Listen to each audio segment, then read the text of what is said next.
Hello and welcome to the White Collar Fitness Radio, the ultimate podcast for professionals striving to achieve optimal performance in today's fast-paced age. I'm your host, Bruno Delladoni, online body transformation specialist and founder of The Health Coach Fitness. I'm here to help you optimize your health and fitness, even if you're short on time.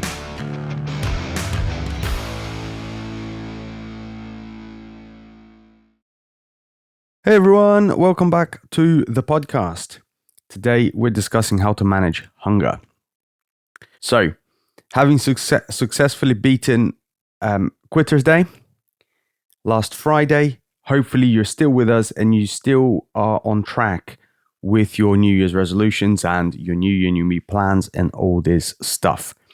Now, hunger is the one thing that will very quickly derail your dieting, if you are dieting, either way. Whether you are trying to gain some weight, trying to lose some body fat, nutrition, by and large, most people think is the hardest thing. Let's have a look at how to manage the hunger. Okay, what is hunger? Let's start with that. Hunger is the physiological, so your body's need for nutrients. So hunger is the body's actual need for nutrients. Appetite can be triggered by emotional or environmental causes. So appetite is less of a need, more of a, kind of fancy that. Or, oh my God, my boyfriend broke up with me. Where's the ice cream? You get the idea. Now, some of the key hormones involved with your hunger are ghrelin, which is your hunger hormone. And you can remember that if you're at all interested, because ghrelin, that's the sort of noise your stomach makes when you're hungry. So ghrelin, hunger hormone. And that basically tells your brain that you need to eat. And then leptin is the opposite. Hormones often, not always, but often come in pairs. And they do the opposite of one another. So you've got ghrelin, makes you hungry. Leptin tells your brain that you are full. Cool. Now, a key with this here, just while we are early on, is that leptin does take a little bit of time to make its way up. As in, it takes a bit of time for it to get secreted once you've eaten. So it's not like that first mouthful, your body's like, oh yeah, we're full. It's not how it works, obviously. And so this here is, if I don't mention it later, I'll mention it now. This is why it's important to eat slowly, to actually chew your food, take your time with it. Not the only reason, but part of the reason is because you allow your body to receive the food. There's a bit of time. This is why, if you can, having a meal with other people around, as in dinner time at the dinner table with your family, is great because you eat a bit, you talk, and that process will naturally slow down how fast you're eating, which will allow your body enough time to produce and secrete leptin, which then will give you a bit more of a truer feeling of how full you actually are, as opposed to hoovering everything down as fast as humanly possible, going for seconds, stuffing that down your gullet, and then your body catches up, and then you're like, oh my God, I cannot move. AKA Christmas. We've all done this. So don't worry about it, but just understand that this is part of it. Hunger cues can become dysregulated, as we're talking hormones. So things like stress, sleep, always and forever pharmaceuticals, certain medications, all that stuff can really disrupt your normal functioning of your ghrelin leptin sort of cycles. Sleep is a big one, as is stress, insofar as things you can manage and control.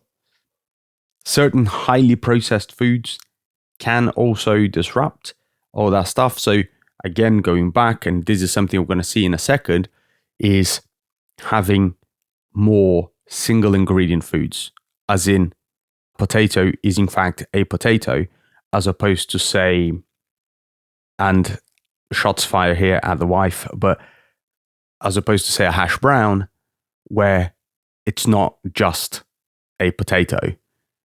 A hash brown needs extra steps and ingredients to be turned into a hash brown as opposed to just a potato. Hopefully you get the idea.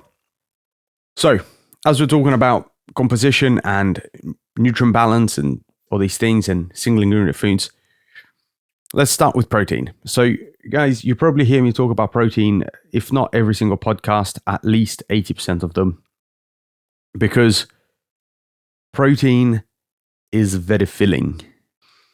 People are always like, oh, fuller for longer. That's like the little catchphrase. Protein is your guy, right? Now, if you follow me on Instagram and you've seen my recent reel, there's obviously a difference between what you eat, as in you're not just eating a macronutrient, aka just protein. There's also food volume, textures, so on and so forth that go into it. I'll give you an example. If you're having a large piece of steak and you bite into your steak and you're having to actually chew that sucker down, that's naturally going to take longer for you to swallow, longer for you to eat than if you have just a protein shake made with water where you can just drink it down quickly. Perhaps you get the same amount of protein, but the length of time that will take, the fact that there is stuff for your body to digest, break down, the fact that you have some waste product come off of the back of that is really important for satiety. It'll slow the whole process down. You then, on top of that, you're going to be thinking about fiber. Having high fiber diets is obviously good, not just for your gut, but again, it just slows the process down. Fiber doesn't digest, quite literally, doesn't break down in your digestive tract. What that means is that your body's like, just run with me here, but it's just throwing stuff at it, trying to digest it. It's not really digesting. It just slows the process down before it goes out to your stomach and so on and so forth. And like I say, it's also very good for your gut. So people talk about gut health these days and the gut microbiome and all these fun and exciting buzzwords floating around the internet. Making sure you have a high fiber diet, and by high fiber, just hitting the recommended amount, is really important. Having a mixture of soluble fibers and insoluble fibers, as well as some resistant starch, all of that stuff is really important. Where do you get fiber, you might ask? And there'll be fruits, vegetables, whole grains, pulses, so your beans and your lentils and so on. Whole grains, things like, obviously, whole grain bread, whole grain rice, oats, spelt, barley, all these things. Vegetables, self-explanatory. Although I will say here, something that people sometimes don't associate with vegetables are some root vegetables like potatoes. Whoa, potatoes are great if you're having not chips or crisps or stuff like that, but if you're having, say, for example, roast potato, or you're having a baked potato, or you're having some homemade wedges, like stuff that you've gotten a potato, you've cut it up, you have not, in fact, caked it in cheap vegetable oils and cooked, make some homemade fries. Get a potato, chop it up, quick boil it, spray with some low-cal spray, bang in either in your oven or your air fryer. That's great. Great source of fiber. Potatoes are really satiating, as in they keep you full, they make you feel full. And naturally fruits. Like, fruits are great. Berries are fantastic for fiber. So make sure you have, and again, before I go into that, make sure you have loads of that. And the government tells you 5 portions. Listen, 5, as far as I'm concerned, 5 isn't enough. You should really be aiming for 7, 8, 10 maybe. Because what are you eating otherwise aside from that?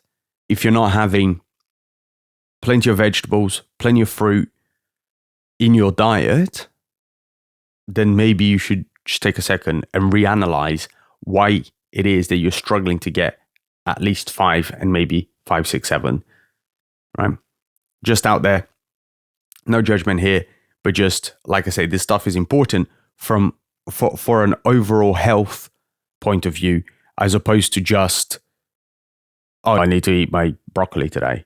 No, like it's important for your gut. It's important for you. It's important for your health. It's important for how your brain functions, so on and so forth. I won't go on about that too much. Okay. And then healthy fats. Now, I did just say, don't cake your homemade wedges with some cheap vegetable oil. Okay. That doesn't mean that you shouldn't have fats in your diet. And let me just make a very clear distinction, because this is something that gets missed out and misconstrued, and people on the internet are dumb and they put out stupid content, and it irritates me. Dietary stuff, I've mentioned this on the podcast before. Dietary things are different from things in your body. So dietary fats, the stuff that you eat, isn't the same as your belly fat. Okay, it's just not the same. Dietary cholesterol, aka eggs and egg yolks, not the same as your cholesterol. Please, can we just stop with this weird misalignment of I can't eat fat because it'll make me fat? No, please, run face first into a wall. It will not happen. So, healthy fats, things like avocados, nuts, olives, olive oil, good quality olive oil. Okay, that stuff. But also, and strap yourselves onto your seat because we're going for a ride, good sourced saturated fats. What? Yeah. If you've got a nice free range, sung from the angels bit of steak and it's got a bit of fat on there, delicious. Chow that down. It'll be good for you, right? If we couldn't eat that stuff, if saturated fats were in fact banned for us, let me tell you, the Eskimos would have died long ago, because they get about 80% of their caloric intake from whale blubber. Now, sure, I might be going back about 100 and 150 years, but you get the idea.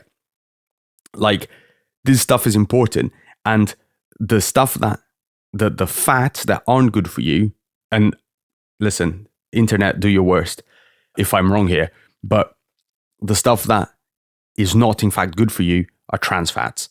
Now, trans fats are the stuff that you get when you make things like margarine or spreads.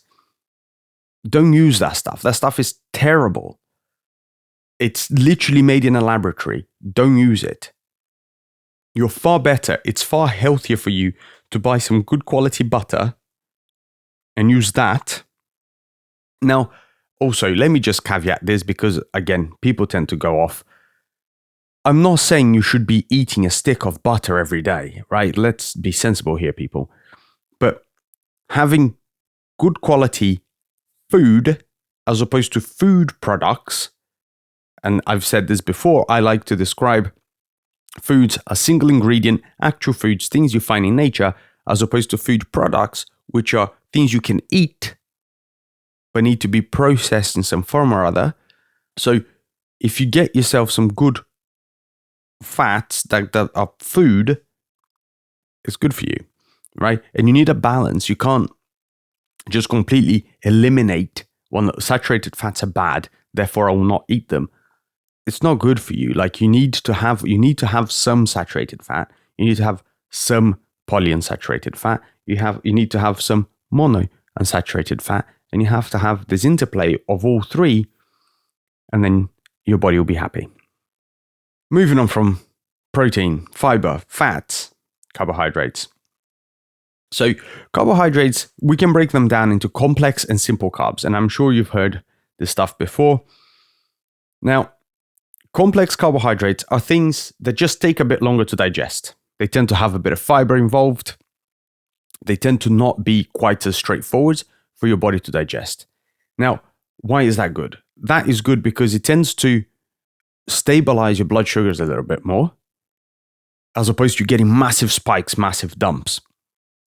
Okay, so that's one. What are complex carbohydrates? Like I said, things that aren't quite as straightforward. So brown rice. Brown rice still has a little bit of the husk or whatever involved. So it has a bit more fiber. Your body will need to digest it for a little bit longer. Whole grains, oats, the carbohydrates in pulses, vegetables, all these things are more complex carbohydrates than simple carbohydrates, which are literally bang and you're done. Things like white rice, white bread, sugar, all these things. Now, just as I've mentioned sugar, let me just circle back and just say that also sugar is not the enemy, because all carbohydrates will eventually break down to be sugar. Context, always and forever, context is key. I'm just going to leave that there. Maybe I'll do a different episode on what I mean by that. Okay, so let's get into some strategies for managing your hunger. So having balanced meals and eating regularly, really important, okay? So having an eating window of maybe about half an hour to an hour, that's when you eat every day. It helps your body create patterns. Your body is very good at creating patterns that it then releases the right hormones at the right times so that you feel hungry at the right time. So when you eat, you feel full. And so your body likes these patterns. Your body will prep itself to receive food. But if you're just eating here, there, and everywhere, and there's no stability or consistency to it, it becomes very difficult. Okay? Your body can't predict when it is that you should be having food, so you can't predict when you should be hungry, so you're just constantly hungry. That's really important to realize, is that is a thing. And obviously balanced meals. So going back to the macronutrients we've just spoken and the things we've just spoken about, making sure that you have some good fats in your meal, making sure that you have some complex carbohydrates in your meal, making sure you have a decent amount of protein in your meal. And decent amount of protein also varies. If you are 5'1" petite female, 20 grams of protein, maybe 30 grams of protein is an incredible amount of protein for a single sitting.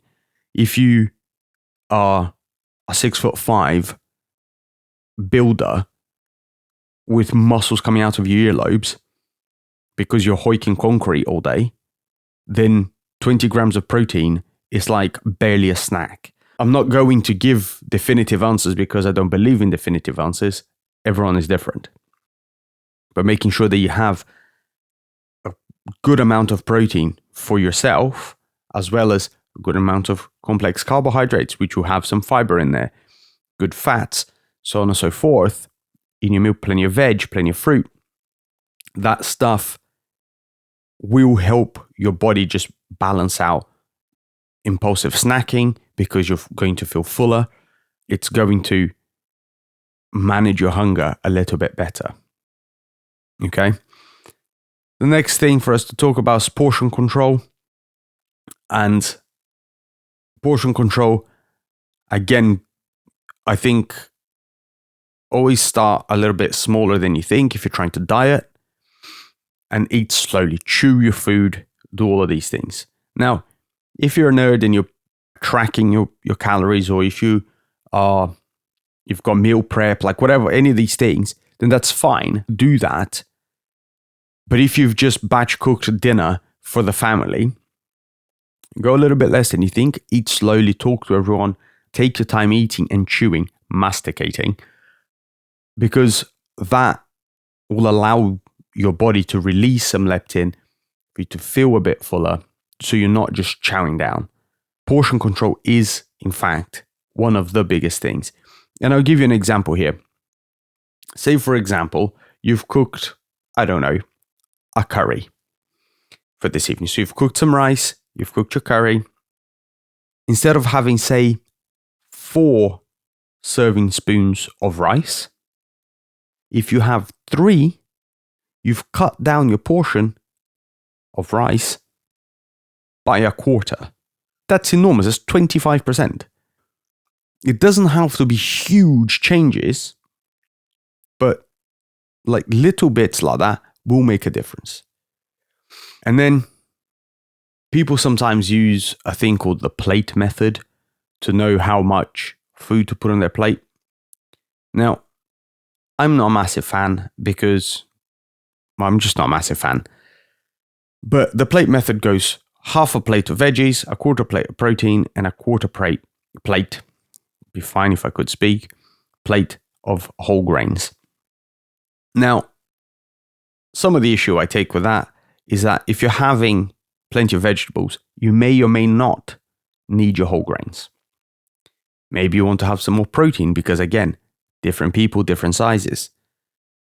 So I'm not a big fan of these like fixed prescriptions.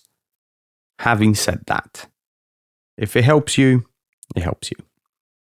And then, if you're eating plenty of the stuff we've already spoken, plenty of protein, plenty of fiber, so on and so forth, you should, in theory, feel fuller. And if you're feeling fuller, your impulse to snack is less because you're just not hungry. Like most people snack because they are in fact hungry.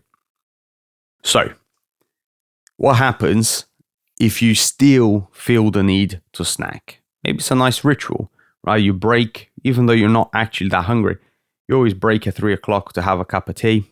You want something to snack with. Okay, then go for high protein or high fiber snacks. Even better if you can find both. What can we do here? If you just want something to chew on, something that's great, things like beef jerky, turkey jerky, biltong, all these things are great because they're chewy, they take a while for you to gnash your way through it, and they're high in protein. Fantastic, 10 out of 10, love it. Other things like Greek yogurt, and you can get yourself, these days, they sell protein yogurts and so on, so like little snack packs, little snack portions of protein with 25 grams of protein. Fantastic. You can, if you're feeling inspired, add some nuts, add some berries, whatever, so you can increase either your fat content of the yogurt, you can increase your fiber content of the yogurt, so on. You can play around with these things depending what you need. Always have something like an apple or a pear with you, because if for whatever reason you need to have something, you've got that, as opposed to needing something, going to the shop and buying some chocolate. So like just putting fail safes in place is important. And the thing that we haven't yet spoken about is water. Drink water. More than you think you should drink. Just drink water. I'm talking at the very minimum, if you're a very small person, going back to our 5'1", very petite female example, at the very least, I'm talking 2.5 liters a day. If you're big, again, going back to a 6'4" builder, be aiming 4, maybe 4.5 liters. And I know sounds extreme, but what you don't want to be is dehydrated, ever, because that will make such a difference in terms of your brain performance, in terms of your brain fog, in terms of just how you feel within yourself, and also, obviously, how hungry you feel.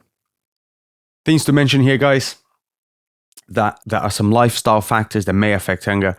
I mentioned it at the top, sleep and stress. Research has linked poor sleep to elevated ghrelin levels and reduced leptin. So if you go back to what we said at the start, ghrelin is your hunger hormone. It goes grrr, like your stomach. When you don't sleep well, your body is, we need some energy. Let's make this guy hungry because food equals energy. We need some energy because we haven't slept. That makes some sense. So just make sure if you're trying to diet effectively, if you're trying to not be hungry, make sure you prioritize recovery, sleep, because that will in fact have a direct impact on how hungry you're feeling. And chronic stress, so if your stress levels are elevated for a long period of time, sometimes what can happen, and of course people respond to this slightly differently, but what can happen is cortisol goes really high, and that can trigger cravings for high calorie foods. And again, it's the same sort of idea where your body's running effectively on adrenaline. It's that sort of nervous energy, and to sustain that, it just wants some quick energy. Let's go. So making sure that you're exercising, right, so you can burn off some of that adrenaline is really important. Now, just on a side note, talking about exercise, cardio tends to increase hunger, at the very least temporarily, at the very least, or at least increase appetite if we're using the right terms. So just make sure, if cardio is your mode of exercise, make sure that you're aware of that and you plan accordingly, aka have some fruit with you. Okay, here's some practical tips and some actionable takeaway. Make sure if you do your diary, if you do your journaling every day, make sure you're tracking your hunger levels. Like, how hungry are you? Because this will tell you if the interventions you're putting into place are having an effect. This makes sense. If you track your thing, you can see how it's changing over time. Amazing. Create a balanced plate every time you go to eat. Every time you have a meal, just think ahead of time about where your protein is going to come from, where your carbohydrate is going to come from, where your fat is going to come from, where your fiber is going to come from. Think ahead of time. Make sure that these things are in play every time you eat so that your body is full, is having to work, is having to digest. And because it's doing that, you're fuller for longer, as the saying goes. Stay hydrated. I personally find that having a larger bottle with me helps. I also find that having some flavor in my water helps. Just plain water tends to be quite boring. And if you're trying to glug down about 4 liters a day, that gets very repetitive very quickly. So have some flavor in your water, whether it's some cucumber, whether it's some strawberry, whether it's, I don't care, mint. But just drink your stuff. Like I say, I tend to find that having a larger bottle helps because you can gulp water down. But that's just me. The wife, for example, she doesn't gulp anything down. She just kind of sips. So the size of the bottle for her doesn't really make that much difference. She just makes sure she refills that water quite frequently. Make sure you're addressing the lifestyle factors that may or may not be impacting. So make sure that you are putting some priority towards your sleep. Make sure that you are managing your stress, and make sure that you do have some exercise in your routine. And just to emphasize, don't fear fats. Fats are good for you. They help with your hormone balance. They help with brain function. So they help with your immune system. Make sure you're getting enough fats. All right. Hopefully this was helpful, guys. As always, share, like, subscribe, send it to your friends, and find me on Instagram at Bruno Dalledoni. And I will catch you guys next time.